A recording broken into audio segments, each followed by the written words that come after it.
Coach E here, and I just wanted to talk really quickly to you about recurring neck pain and stiffness, not as a result of an acute injury like a whiplash from a car accident or falling on your neck and shoulders, where you should be going to the doctor or the emergency room.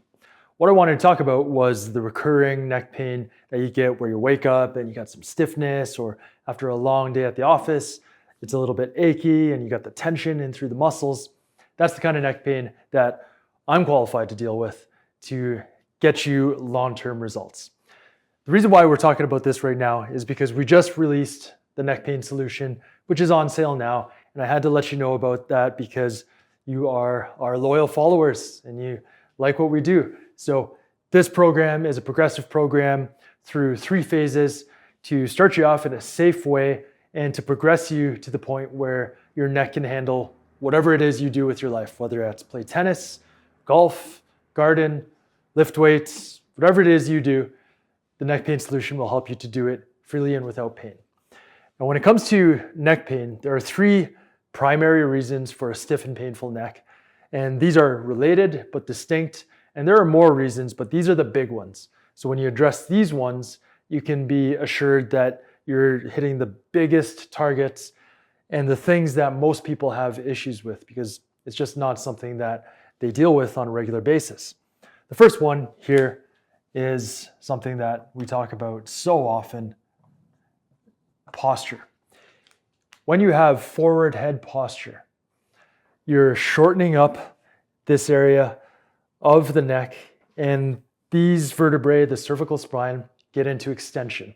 When they're stuck in extension all the time, that puts a lot of compression on the posterior aspect of the discs, and you can lose disc height. That's known as disc degeneration, which can also compress the nerves that pass through the cervical spine and feed the arms, the hands, and the forearms. So when you get those radiating symptoms, often it's a result of compression through the cervical spine. That's why posture of not only the neck, but what's related to the neck and what often causes that forward head posture is the thoracic spine. So posture is a big one. If you've got poor posture, you've never worked on it before, and if you've got neck pain, that's something that you need to address. Second one here is neck. If you're thinking Italian in your head, then that's a little brain trick I played on you. It's not Italian, it's neck instability. Again, I said that these were distinct but related. Neck instability, or a stable neck, is a result of having deep muscles of the neck, known as the multifidus, and even smaller, the rotatories, intertransversi, these little muscles in the cervical spine, having those muscles working properly. Because that serves 2 functions. One is that because they're local, they span 1 to 2 joints in through the neck, they are able to stabilize each vertebrae. Contrast that to a muscle like the levator scapula, which originates here and inserts on the shoulder blade, on the top of the shoulder blade. It spans all of the cervical spine. So when it contracts, yes, it can hold it still, but those little joints, they can still buckle and shift.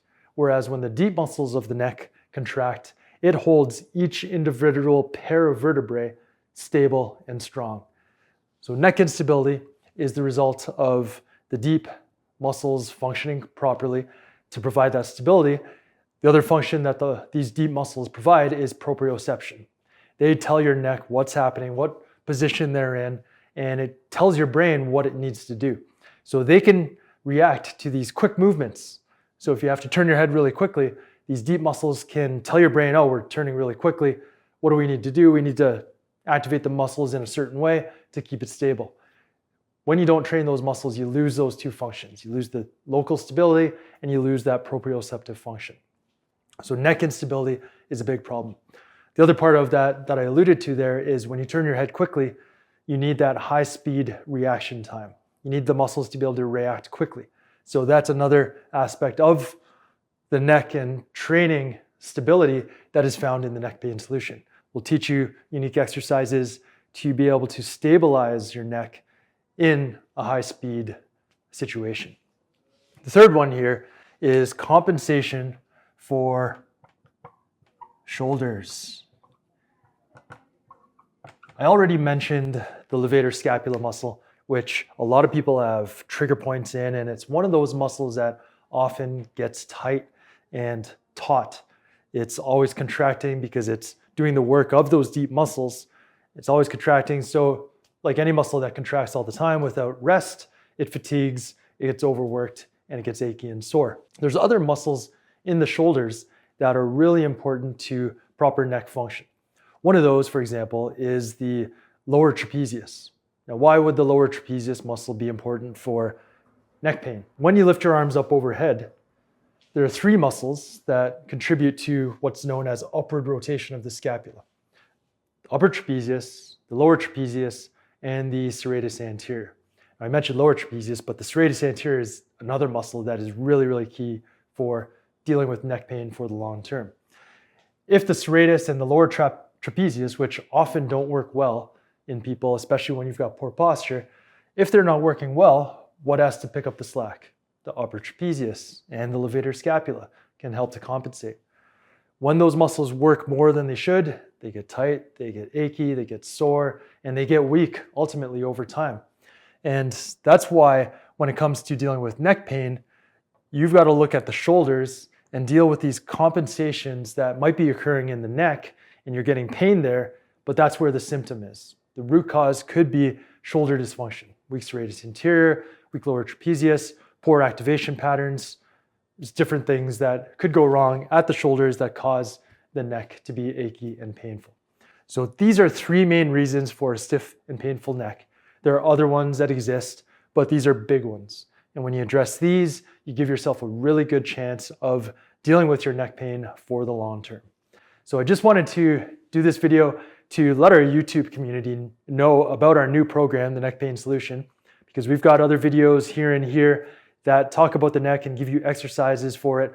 But the Neck Pain Solution, which you can visit at the link below, and you can get the special launch price that goes on for the next few days, it's going to guide you through many exercises in a progressive fashion that address these three main factors and more. So if you've got neck pain, I hope to see you inside that program.